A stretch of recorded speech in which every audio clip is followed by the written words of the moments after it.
Kitab yang akan kita pupunyo yang biasa di kalangan daya hakun dengan kitab mahalli. Nyo dari naput boh kitab di dalam. Put boh kitab oleh percetakan dicetak je ke sabuh kitab yang di dalam isi je naput boh. Yang pertama Minhajut Talibin, kemudian yang kedua Syarah Haji Kanzur Raghibin atau biasa di kalangan daya hakun mahalli. Yang ketiga Qulyubi dan yang keempat Umairah. Yang put boh kitabnya ditulis oleh ulama besar yang merupakan para a'immah atau para imam dalam mazhab. Kitab pertama Minhajut Talibin ditulis oleh seorang ulama besar yang bernama Imam Nawawi. Imam Nawawi nama asli beliau Muhyiddin Yahya bin Syaraf. Abu Zakaria Muhyiddin Yahya bin Syaraf. Beliau hidup pada abad ke-7 Hijriah. Sekitar tahun 676 Hijriah. Tahun 676 meninggal. Berarti lahir 45 tahun likutnya karena Imam Nawawi berumur 45 tahun. Imam Nawawi salah seorang wali kutub dan beliau mihana salah pegang wali kutub sekitar tahun berbulan. Jadi Imam Nawawi termasuk ulama yang tegas, malah karena hanya berpihak kepada penguasa pernah diusir dari Damaskus sehingga payahwa kampung. Gara-gara hanya netim peterbit fatwa yang diinginkan oleh salah siro raja Ba'wateng. Jadi Imam Nawawi kelebihan tanya pelajari kitab Imam Nawawi lagu pegah le salah siro Habib yang bernama Al-Imam Ahmad bin Hasan Al-Attas dipegah oleh beliau bahawa man qara al-minhad daminal musannifuhu bil futuh. Barang kasa yang membaca kitab minhad gejamin li musannif iaitu Imam Nawawi dengan mendapat futuh. Apa makna futuh?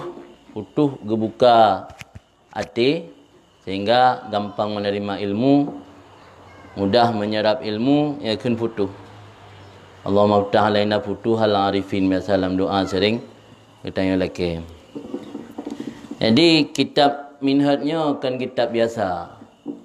Kitab yang membahas tentang masalah persoalan fikih dan hampir setiap persoalan hanya luput daripada khilafiyah, yang mana oleh para ulama beranggapan bahawa orang yang menguasai kitab minhad atau menghafal kitab minhad berarti dia telah menguasai mazhab Syafi'i. Dan Imam Nawawi adalah sosok wali yang luar biasa, yang karamah gebila Allah dan mustajabah doa. Le datat orang yang semacam menazar dengan kitab minhad gebetul oleh Allah. Nah, cerita salah siro ulama yang bernama dari kalangan mazhab Hanafi.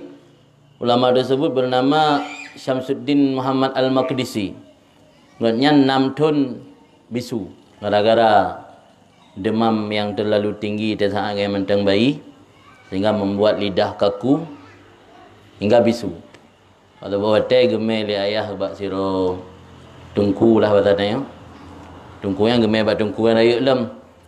Tok kedih disarankan li ulama tersebut untuk geyu berpindah mazhab dari mazhab Hanafi ke mazhab Syafi'i dan hafal minhad. Di semacam nazar lah, agaknya akan sembuh, akan hafal minhad. Ternyata sembuh dah, pulih hafal minhad dan agaknya berpindah kepada mazhab Syafi'i. Kemudian keunikan kelebihan yang lain pernah salah seorang ulama mazhab Hanafi yang bernama As-Sakhawi, karena untuk mengetahui kelebihan seseorangnya lebih takalan kepada dari orang yang berseberangan.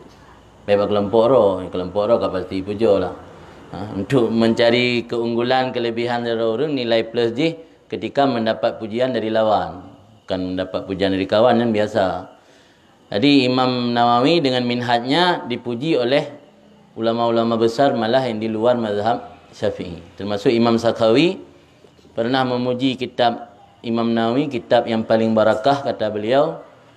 Dan belum pernah aku melihat dan mendengar, kata Sakhawi, orang yang dinisbatkan kepada kitab selain kitab Minhaj.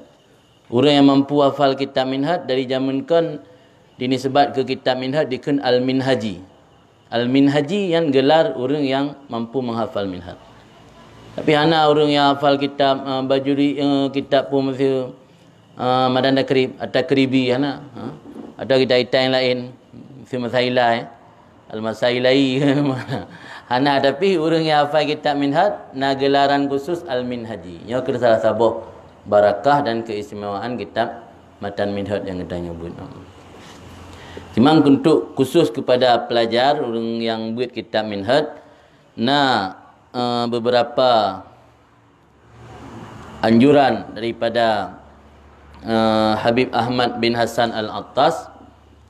Pegah li beliau Habib Ahmad bin Hasan Al-Attahnya salah siro gure Habib Ali yang hudib kayaknya di masa Soekarno. Habib Ali yang Jakarta, Habib Ali Punan ke? Apa? Habib Ali Kuitang. Habib Ali Kuitang pernah berguru kepada Habib Ahmad bin Hasan Al-Attas. Berkali Habib Ahmad bin Hasan Al-Attas, man arada ayyata'allama fa'alaihi bil muni. Tanya yang ingin belajar kitab Minhaj, kitab mutalaah panduan ji muni. Wa man arada ayyu'allimahu fa alaihi bitufah. Nya rencana tanik mengajar kitab Minhaj, kitab panduan untuk mutalaah tufah. Wa man arada ayyuhaqqaqah fa alaihi bil mahalli. Nya rencana ni tahqiq syarah matan Minhaj ji mahli. Jadi memahami matan Minhaj tergantung. Nya rencana ingin tahu yang tahqiq, yang mendalam, pelajari mahali. Yang ingin mengajar, pelajari tufah. Yang ingin belajar, pelajari muni. Sebab muni lebih le kepada menjelaskan, mentafsirkan lafaz-lafaz yang dalam matan Minhaj. Maka dia tanya baru pemula pelajar, muni mutalaah. Dia tanya kata sambut, ingin memperbanyak dan memperdalam surah, baca tufah. Cuma nasabah keunikan, tufah gekarang si kurang beliun. Tufatul Mu'tad Imam Ibnu Hajar Al-Haytami si kurang bulan wate getulis. Tapi Jalaluddin Al-Mahalli getulis syarah Mahalli di Plotun. Nah, orang tayang puji erana tufah cukup tubai di kurang bulan. Puji Mahalli yang cuma 4 jilid tapi butuh wate di Plotun. Jawaban daripada Ibnu Hajar, karena Imam Jalaluddin Al-Mahalli geiltizam ta'lil wa dalil. Geiltizam dalil wa ta'lil. Dan setiap syarahan gaknyan berkomitmen untuk menyampaikan dalil dan ilat dari setiap persoalan. Berbeda dengan Ibnu Hajar. Ibnu Hajar lebih banyak membuat persoalan-persoalan muskil dalam kitab Tufah. Imam Jalaluddin Al-Mahalli lebih sampaikan dalil dan taklil, maka butuh waktu yang lama. Di penulisan kitabnya beda. Yang Mahalli di Plotun, yang Tufah cuma dikurang bulan. Yang gambaran sepintas. Kemudian tentang sosok Jalaluddin Al-Mahalli, beliau hidup kira-kira 130 tahun setelah wafat Imam Nawawi.